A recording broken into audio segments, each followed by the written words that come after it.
recording. All right. Good. Well, it's recording, so I'll kick us off. All right. Hey, everyone. Welcome to Call Me Crazy. Today, we are so excited to have on David Lunken. He is the founder of Cedarcroft Advisors, and he helps management teams take it to the next level and make their companies rock stars. And he's also a consultant for the Predictive Index, which is one of those amazing behavioral tests that we all know and love. So we're really excited to hear from you today, David. Welcome to the show. Thanks for having me. It's great to be here. I'm thrilled to chat with you guys today. Yeah. So we've been talking to you, David, for like the last month or so. We did a business review with you, and then we did our PI test, and now you know our whole company. So we're excited to talk and kind of like bounce more ideas. But what was your thing again? Well, I just wanted to hear how you got started in this whole space of management and behavioral issues, because I love how you're kind of like, you founded Cedarcroft Advisors. So I'd love to hear the story of how that came about, and then also why you decided to work with the Predictive Index family. So that's a great question. It actually came because of a recession. May 1st, 2008, my job got eliminated. So wow. I had worked in in previous recessions. I tend to start new things when bad times happen, right? Actually, May 1st, 2008, I was the general manager of a contract furniture dealer. So I was we used to sell Knoll furniture, all the systems furniture that people sit at in offices. And May 1st, I went in to meet with my boss, and he said, "You're great to have, but not critical anymore. And we wish you the best." So that's not the fun conversation to have. When you leave and go, "I'm surprised it took this long," then it's time to move on. Actually, it was one of those places where I was kind of a change agent in a somewhat non-changing world. So it was because of the time that it was. I wanted to go and either be a senior leader in an organization or run a business. And I ended up, going into consulting because I'd spent the last 20 years helping the organizations I worked in to grow, navigate change, hire people, manage people, engage people. And as I was leaving to go do something new, wasn't a great time to go find a job. So I realized I better go create something for myself. So I did, And was your role in that company, would it have fallen under like HR department, or would it be a new training and development? You mean at your previous? The previous company, I was a general manager, so I managed all the operations of the business. So okay, so you weren't quite in the. I've never been in, nor do I have any specific training in HR. But what I've always been is a manager of people and a driver of either new business development or organizational effectiveness, or most of my history was take the biggest problem that I would complain about, and then they say, "Well, go fix it." And I'd go fix it, and then I'd hand it off to somebody else. And I'd be like, "Well, this other thing is broken. Go fix that." I'm like, "Okay, I'll go fix that." So I was always sort of the problem solver, fixer, builder, and then I would move on to new stuff. And that's kind of how I ended up at the furniture dealer. I had no experience in furniture prior to that. Prior to that, I was working at a marketing company that helped national brands reach college students. So we were helping, first-time purchasers, college students, sample new products and get us affiliated with national brands through intramural and recreational sports. So I helped build and develop programs and execute them across the country. So we did that all across the nation. And I just, I was in one of those companies where I had to do it because there was nobody else to do it. And I had to hire people, manage people, grow people. And I got really good at that stuff. So when I went to the furniture dealer, it was really all about come and be a problem solver, drive our operations, improve what we're doing. And then when I left, I thought, well, I've been helping people. I can go help people like me. I can help people, grow their organization, get clear on goals and objectives, put plans in place to accomplish them, and let's align the people with the goals of the business. That's what you do with Cedarcroft. Now you help other companies do it. Exactly. It's really funny when I went to have lunch with a friend of mine that I worked with at the company I spent 15 years at out of grad school, and I told him what I was doing. He said, "That's what you were doing for the 20 years you worked with me." I'm like, "Oh." Isn't that funny how you end up in a role that was like what you were made for, and sometimes you don't even acknowledge your role. I mean, I think if you ask, no, exactly. If you ask me, if you asked me 30 years ago, would I be doing what I'm doing today? I would have had no idea. But if you ask me now, it's almost perfect. I get to use my philosophy degree, my business degree, my entrepreneurial background, my small business, and there's nobody else to go do this stuff, to working in bigger organizations. All that stuff comes together where instead of just being a consultant and not having done the work, I've done the job. I did that role. I had to make things happen. I had to pay the bills. I had to make the sale. So I've done all that stuff. And I was like, oh, I have experience doing it. Now I can be helpful. And I think the biggest thing I noticed now that I didn't know when I was 26, I thought I knew everything. Now at 53, I know I don't know anything, but I do have a lot of experience to draw on. So it's, or I'm realizing I might actually know a thing or two, and I actually have a process or a system that I've been doing, but it wasn't obvious to me. I just had a quick, because I feel like as companies grow, they begin to like have a lot of issues that they didn't realize at the time. And I think for us right now, we're only a company of 2. Yeah. But in 2 years from now, are we a company of 10 or 20? And I think at that point, things start kind of like falling off to the side, or you get different problems when you grow. Yeah, different problems, and it's the management problem. And I think for us right now, we're just managing ourselves, and it's much easier. But I think at bigger scales, having somebody like you come in and help understand where these flaws are, I think are really big. And the test we took, I feel like we understood ourselves so much more. You being what were you, promoter? You're a promoter, and I was a persuader. But right, like, is that because like for well, it's interesting. I mean, I was thinking about our conversation today. I was thinking, at the core of all this, people go to work to be successful and do a great job, right? You guys got up one day, and you got up one day and thought, our dog is in pain and we want to help it, right? Yeah. And then you're like, I have an idea. I'm going to go do something. You're like, I'm going to go fix this problem. And you go and do what you don't know how not to do. You just do the stuff you're good at, and you do the stuff you want to, and you go to succeed. You don't go to screw up, right? But then what happens is you show up at work, or you up into a job, and stuff gets in the way, and you're like, I only know what I know, and I only know my perspective. So I think one piece is we go into stuff, trying to be super successful. Then we don't know what we don't know. So we need to find ways to either bring that information in, find that information, or start to work with other folks that can help us with that. What I tend to find, even in organizations like with you guys, it's not that you don't know how to do the work. It's like there's some stuff you gravitate to, there's some stuff you don't gravitate to. There's other things you have no idea who else could be doing it. So and each phase of the organization, it's different. Right now, you don't have any choice but to do all this stuff, you like or not, right? And Aaron will do great, operational stuff all day, managing the bookkeeping and managing the shipping, and realizes that at noon she's grumpy when she does that stuff, even though she can do it really well. But I think that's why you always think I'm grumpy. different phases have different needs, and then I think and having some external resources, external data, other people most often that just have had different experience and seen it somewhere else can be super helpful.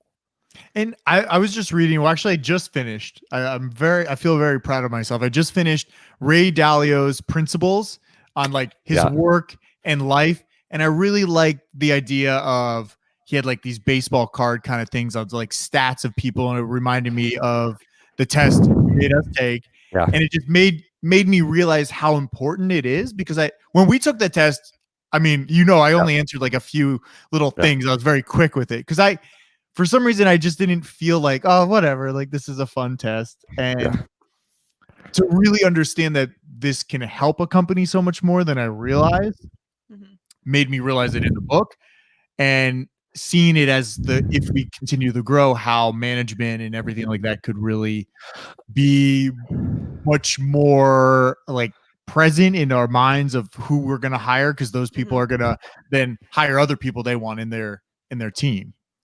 So so two quick things. One, we got to call it an assessment because it's not a pass or fail test. Okay. Right. Yes, that's right. Yeah, tell us a little bit more about. And actually, the thing you're talking about is called the Predictive Index. It's a behavioral assessment that measures work-related behaviors.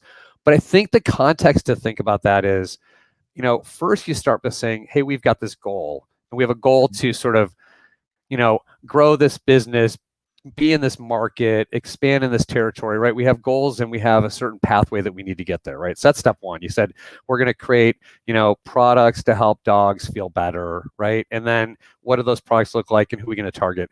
Then you start to say, well, that's going to require certain things. We've got to do product development. We've got to go market and sell it. We've got to figure out all this stuff. Then you say, well, what are the assets that we need to be able to do that? That's when you start to get to the people part, like that, where you say, well, then we need to have these humans or functions or process. Say, well, what are the building blocks that drive that? Which is where sort of tools like the Predictive Index come in, because you say, look, we've got business strategies, we've got business results we're trying to drive, but then in the middle you go, okay, we got to have a plan to get there, and then we need certain types of people depending on what it is. If we're building marketing and sales strategy, that's one thing. We need people that are outgoing and engaging and comfortable with risk and proactive. And if we're going to build our operational capacity, we need people that are cautious and careful and thorough and have good follow through. And you start to look at that and go, okay, now how do we make sure we're aligning with that? And then what do we need to do to get there? And what stuff are we really good at versus what aren't we really good at? So it's sort of like, you always start with, what's the goal? I always go, are we going to Boston or Buffalo? And are we trying to get there faster, the scenic route? Depending on which you're going to do, you need to either maybe you need an RV or an Airstream, or one you need just, a private jet. And that's the answer to my question, because I was going to ask you, we're going on a retreat for Dope Dog with just us. And the company's going on a retreat. But we you used to call it vacation, right? Now it's the retreat. Yeah.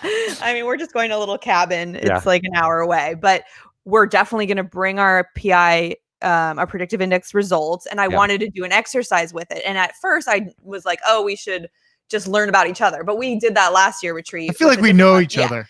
Yeah. So now what you said, maybe we do our roadmap and then see what's missing and look at the opposite of persuader promoters and say, okay, if we were to hire to get to these goals, what type of person we need? Would that be a good way to like utilize the tool that you gave? Yeah, exactly. I think, right, you start to say, well, where are we trying to go? Where are we aligned with that? And where are the gaps? Where are the fits and the gaps, right? The fits are, you guys are outgoing, you're engaging, you're people-focused, customer-focused, innovative.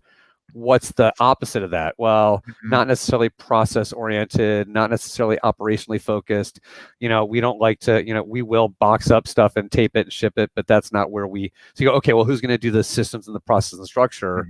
And then you start to look at those things and go, okay, start to think about what you need to fill that in, or what role you want to play in that, right? What's the gap of that? And then how do you bring that on board? Yeah. And I think the test that we took with Jonathan, behavioral assessment, that was very interesting to look at. With who? No, when we were doing the whole board of our business. Oh, you did the business model canvas. So I thought that it almost was like a great step, because we did that and then we broke down who we were.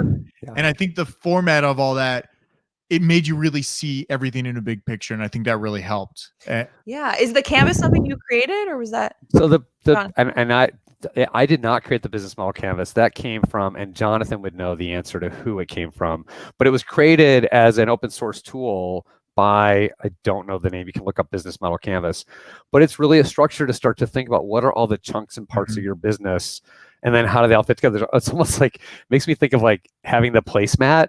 If you go to like a diner and you have all the little it's like your placemat or your business plan on one page. Yeah. But it's meant to say, let's think about what are the different things, like, actually I have a little note up here. What's the problem? What's the target? What's the value prop? What's the activities? It chunks out all the stuff that you have in your head and puts it on paper. It's interesting because I was thinking back to how I ended up doing what I do for work. I was always the one in an organization that would say, let's get people in the room and let's find a process or a structure to get out of them what's in there. Because usually you guys know your business and you know what you're trying to do, and you know twice as much as you even think you know. And in the process of our 90-minute phone call, we went from a blank sheet of paper to a ton of stuff. Add this. So I think that, to me, what happens is, in general, people know their stuff, they know their history, they know their information. What's missing in a lot of organizations is an effective process to draw that out.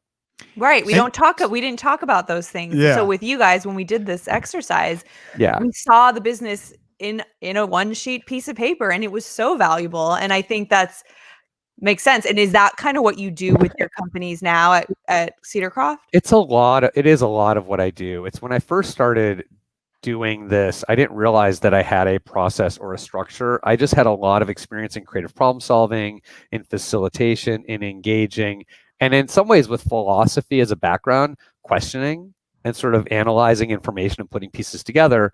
And then with my business degree in a business context. So I was always an entrepreneur who had little side hustles all the time. That back then we just called them businesses, or hobbies, but taking those things and saying, how do they all fit together was really important. But I had this experience with getting groups of people together and saying, let's not have a crappy meeting.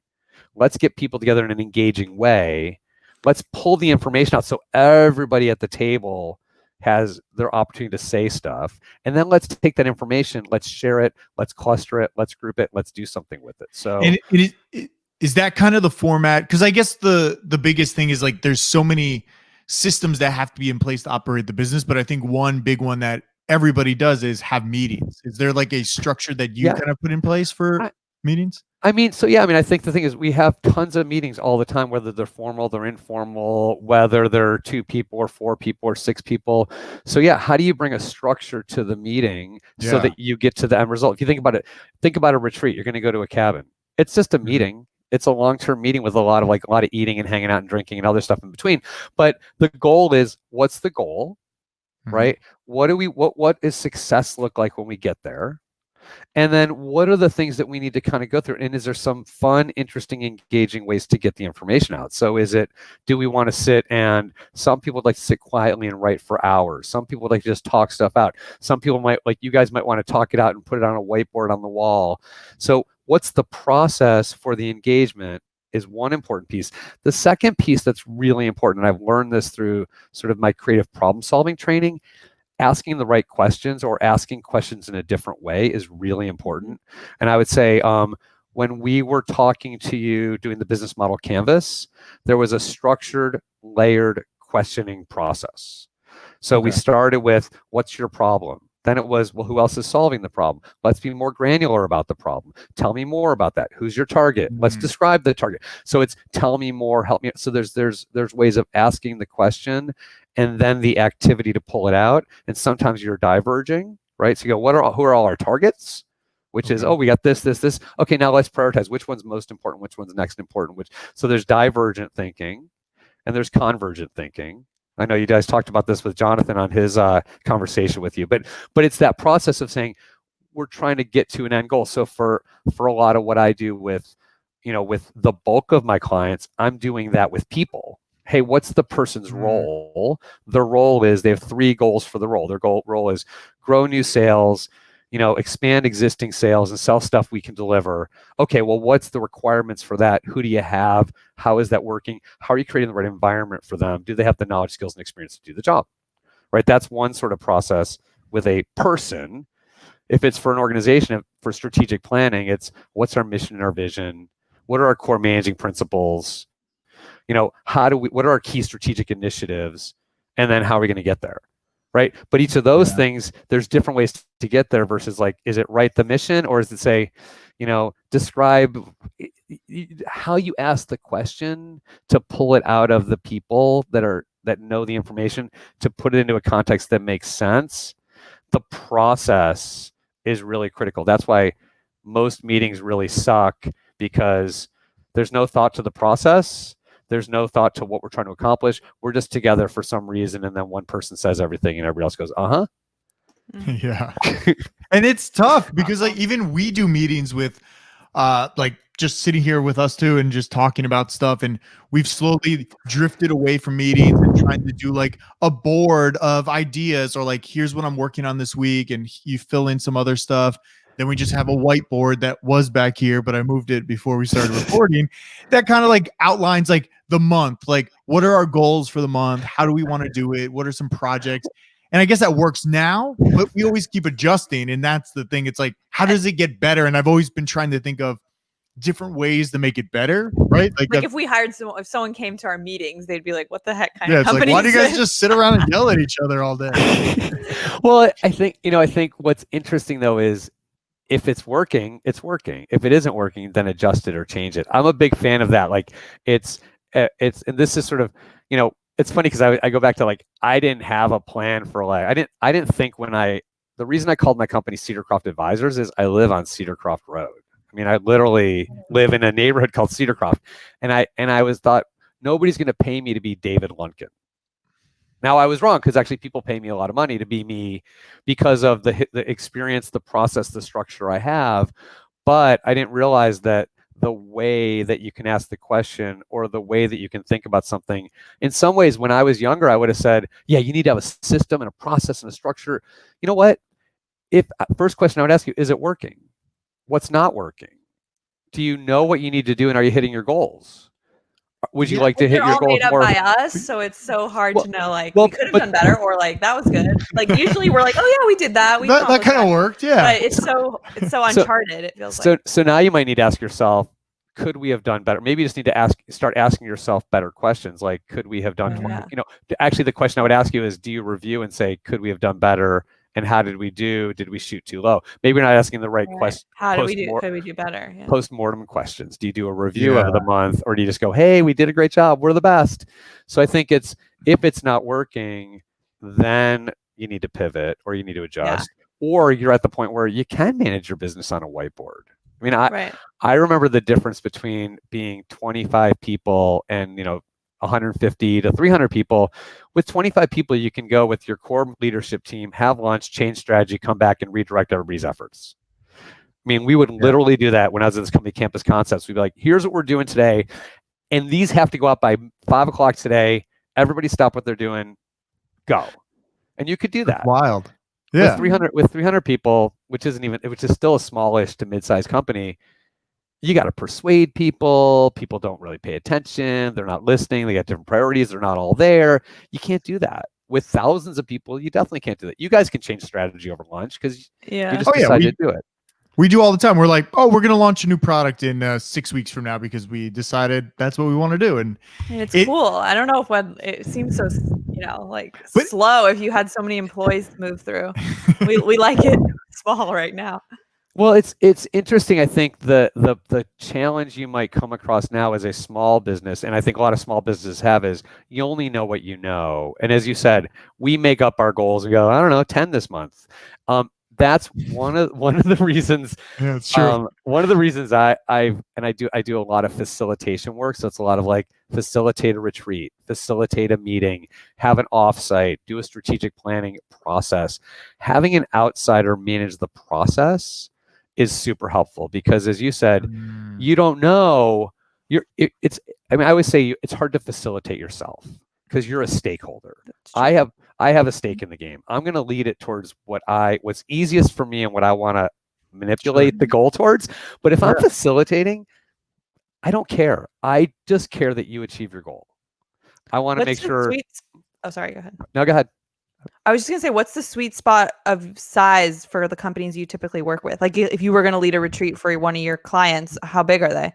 Interesting you should ask. The first time somebody asked me to do strategic planning, it was for a partnership with 2 people.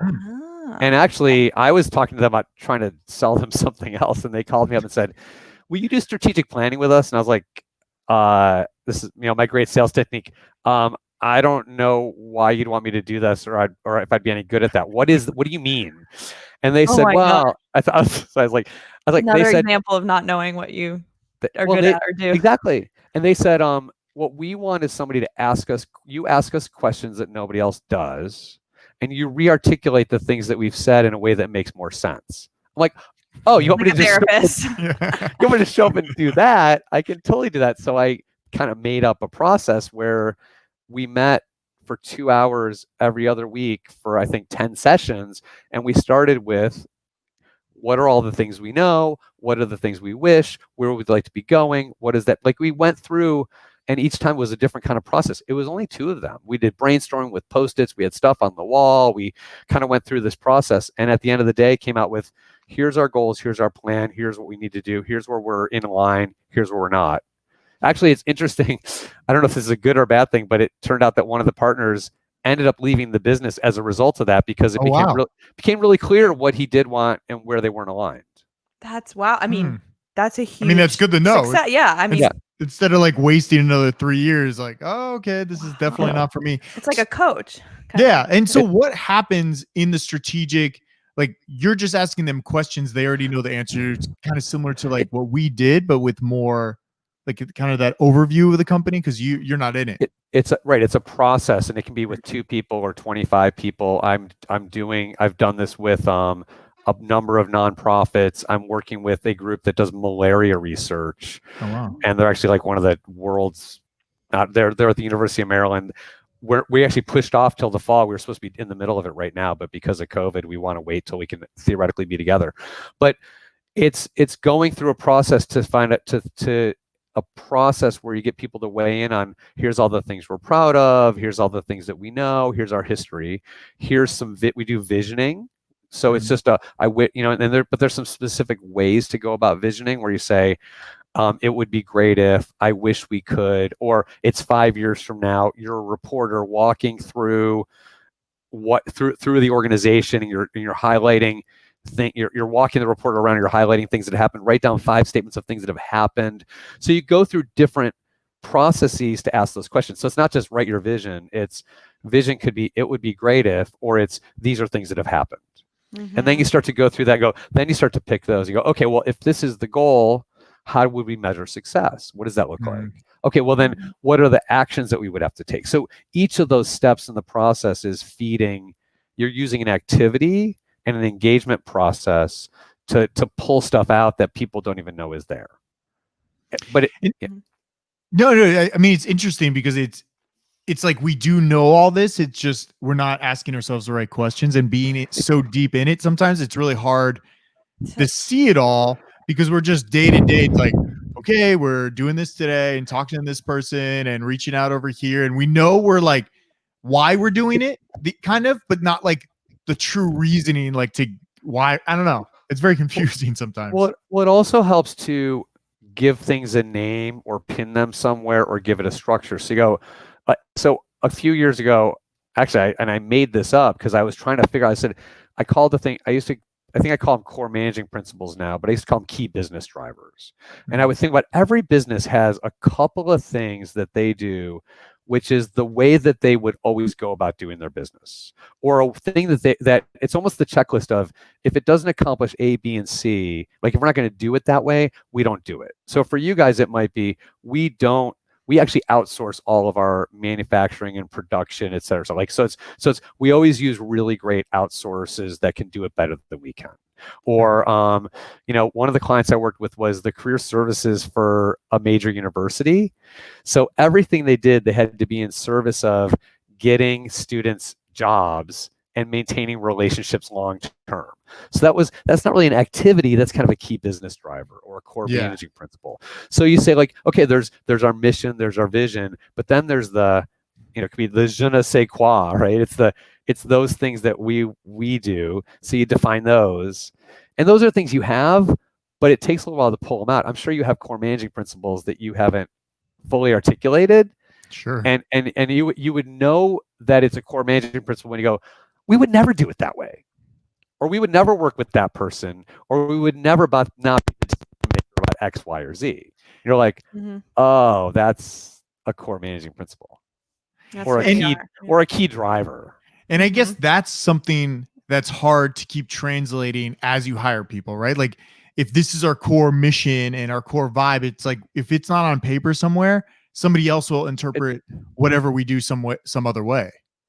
Exactly. It's helpful to do that. And I would say, it's funny because the way I do strategic planning, I say to somebody, if you want a beautifully written 20-page, 30-page document, I don't do that. If you want a 1-page, there might be 20 pages of data and data dumping and all sorts of supporting materials. But if you want a 1 to 2 page document that goes, here's where we're going, here's the 3 things we're going to do, and here's what's going to look like in 3 years, and here's our priorities for the next year on 1 page, that to me is what's, for a small to mid-sized company, is manageable. Because then every month you guys can sit down and go, how are we doing on driving market share among, niche pet stores? Or how is our online marketing going? Or for me, it might be, how am I doing with strategic planning with clients? Or have I brought on more customers of X, Y, or Z? So I think I look and think about the 1 pager. I like things to be 1 page, simple, 3 goals. It's less complicated. Are there any resources out there for small companies, maybe books or anything like that people could read to see if there's any, like, I don't know, planning-ish, I guess? I'm going to give you one that doesn't seem to be related to business management, but have you ever heard the book Getting Things Done by David Allen? I think he's not too far from you. It's a productivity book. GDT, right? It's a process. GTD, yeah. GTD, yeah. I know that process. I've dabbled in it a little. So here's why I would say, as a small business owner or entrepreneur, the principles of GTD could be really helpful, because one of the there's a lot of principles, but one of the things is, when you define projects, you define them as outcomes. And a project is anything that takes more than 1 step, right? So if I'm new to, and this is if you decide we need to find a new baker, yeah, right? Well, what's the first step? Do you have a list of bakers you can call? No. So what's that's the problem we run into. Yeah, we don't know. The first step is you gotta be like, I don't know, I can go look up bakers, I can go find I can call some friends. Or if you move to a new town and you move to a new town and your car breaks, I got to get my car fixed. That's not a 1-step thing. Take it to now that my daughter got in a minor accident the other day, I could take my car to Sherwood Auto because I already have a guy. That's 1 step. Take it to Sherwood, drop it off. But if you're new to town, you either got to call a friend and ask for a recommendation, or you got to look online, then you got to book an appointment, then you got to bring your car in. That's more than 1 step. That's a project. That is. But the project goal is car drives safely, right? Yeah. Car's fixed. It's not, the project isn't take the car to the shop. That's not done. The project is, I see. It's the end goal. It's the end goal. Right. So the end goal. So here's another example. We redid our patio years ago. We've been in our house about 14 years now. And when I moved in, backyard was kind of a mess. So we were getting ready to redo the patio. So you know what the project for the patio was called? Enjoy the patio. Enjoy my outside. It was enjoy the patio. The picture for me enjoying the patios was sitting on a chair with the patio done, looking around with a cocktail, and it's like late afternoon. And it's funny because the other day I was doing that, and I was like, and I phase 2 of the patio, I'm like really enjoying the patio. Yeah. Done is you sit down and go, this is complete. And I'm not going, oh, I need to move that thing. So from a business owner perspective, if you want to think about projects as in secured new baker to manage our excess baking needs or something like that. That's different than find a baker. Yeah, and that's our struggle is I've been looking for processes and systems, and like we switched over a new project manager because we weren't using, Notion and Trello correctly because there was a lot of freedom involved, and I wanted something that kind of gave me a built-in structure.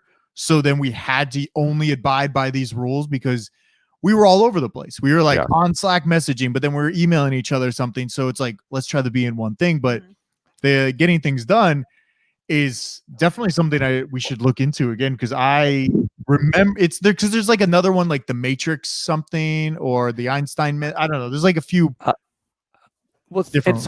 But I think about the reason I thought about GTD is I don't know about like business model. I actually think the business model canvas is really great, having been through that a number of times and starting to think about how easy it is to chunk that stuff out.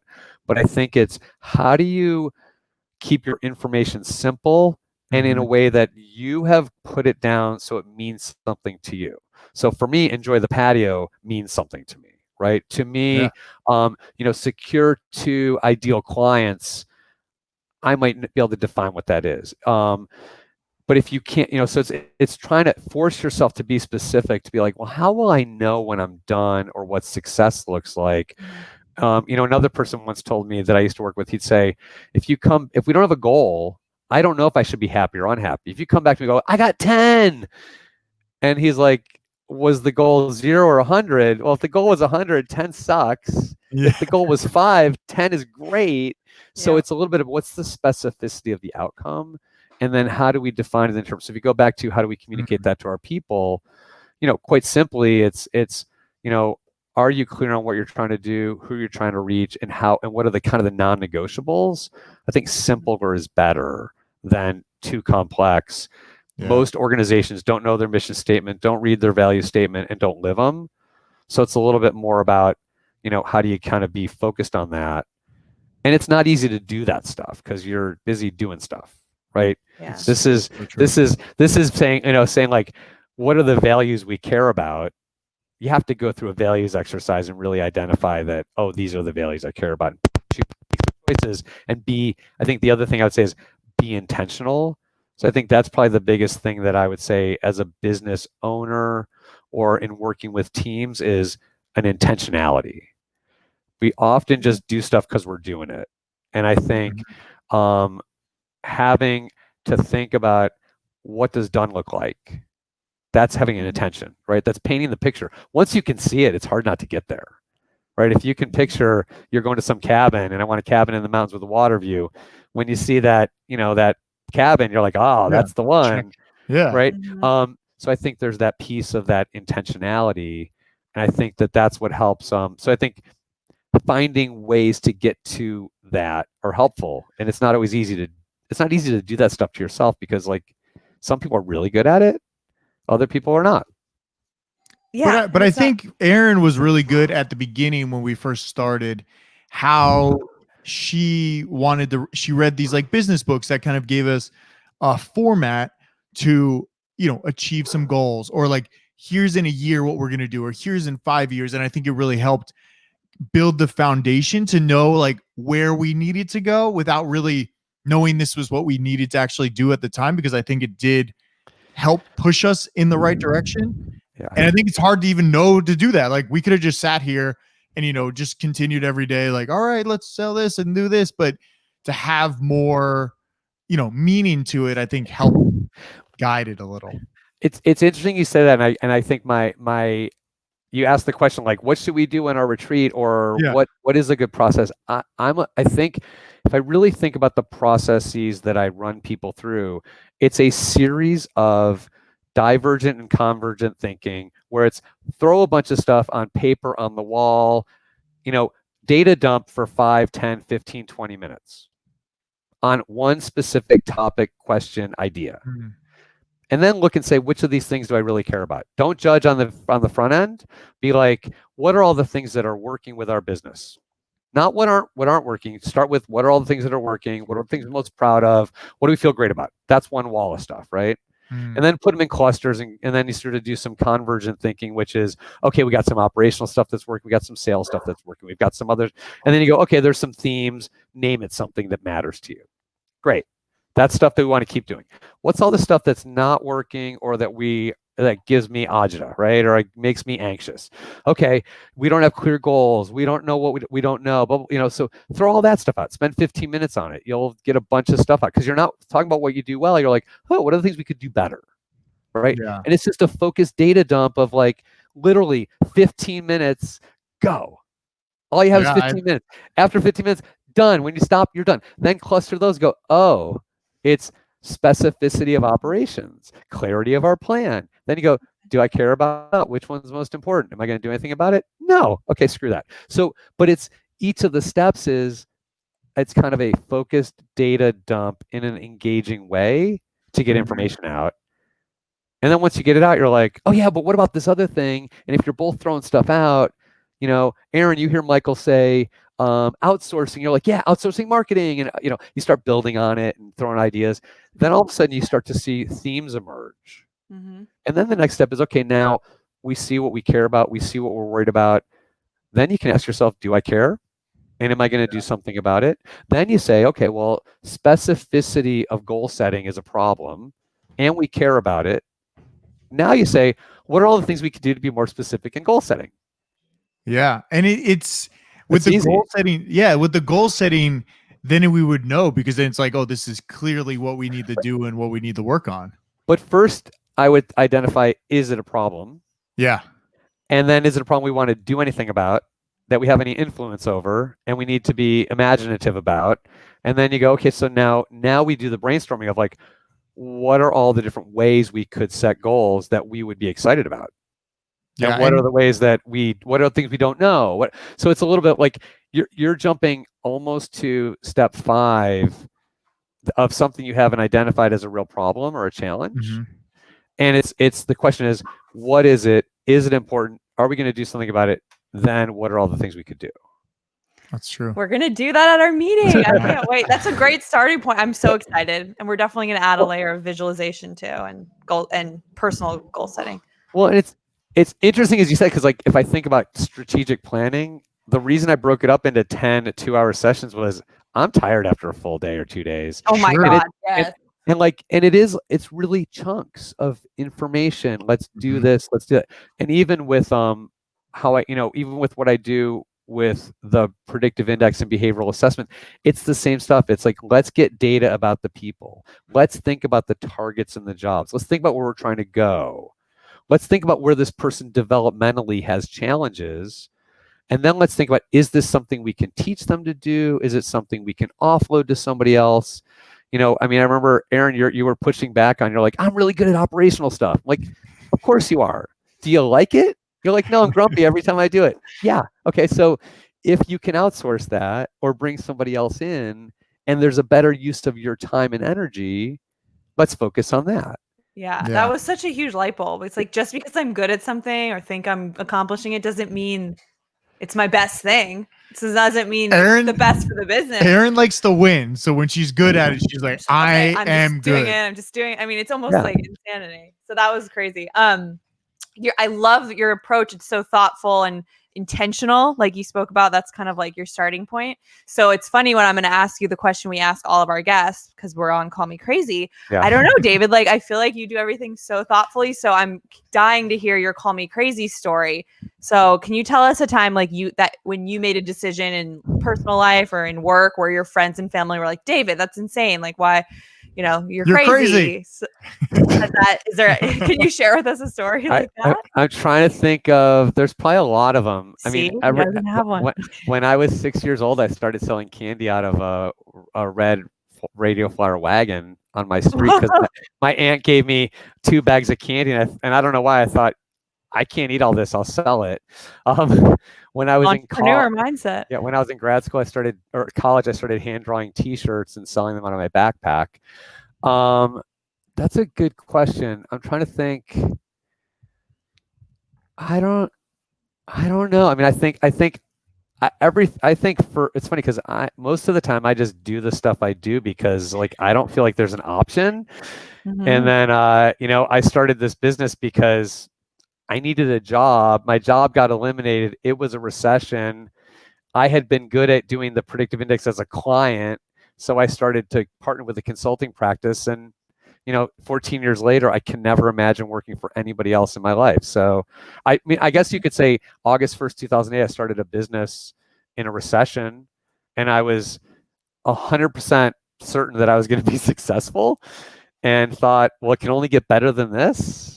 Yeah, I love that because that's like, people might have called that crazy, but you knew what you were doing and you knew you had the tools. So you didn't even think you were crazy doing it. But a lot of people, second guess themselves. But I love your approach. Yeah. So I think it was maybe to me, it's like, well, I didn't have an option, but yeah, I figured I'm actually best when there's not an option. I just perceive like, well, I gotta fix it and figure it out. Yeah. You're a problem solver for sure. But that makes sense too. It's like, we almost feel like the things that we make decisions on in the business are just like, well, this is like obvious. Like we have to do this. Like there's no I don't know. Some things, Yeah. some things are like, of course, that's dope. We Yeah. know what to do, but sometimes it's not always clear. I know. So. I know. Well, That's why David, thank you so much for coming on. We loved it. I mean, we're gonna definitely use some of the tools that you taught us and all the predictive indexes for our retreat later. Yeah. Can people contact you? Do you have any like free resources that people can reach out on or anything like that? So you can definitely check me out on LinkedIn, David Lunken, Lunken, Cedarcroft Advisors. My website is cedarcroftadvisors.com, and reach out. And if you ever want to check out the Predictive Index and see what that is, love to do demos of that. And I just love to be able to help individuals and organizations really, sort of figure out what they want to be doing and how to get there. And I love entering those conversations with curiosity and just to be helpful. So always looking for a chat. It's great. We can tell you were so valuable to us. So we loved working with you. Yeah. We look forward to continuing. Thanks for coming on. Yeah. Thanks for having me. Thanks, David.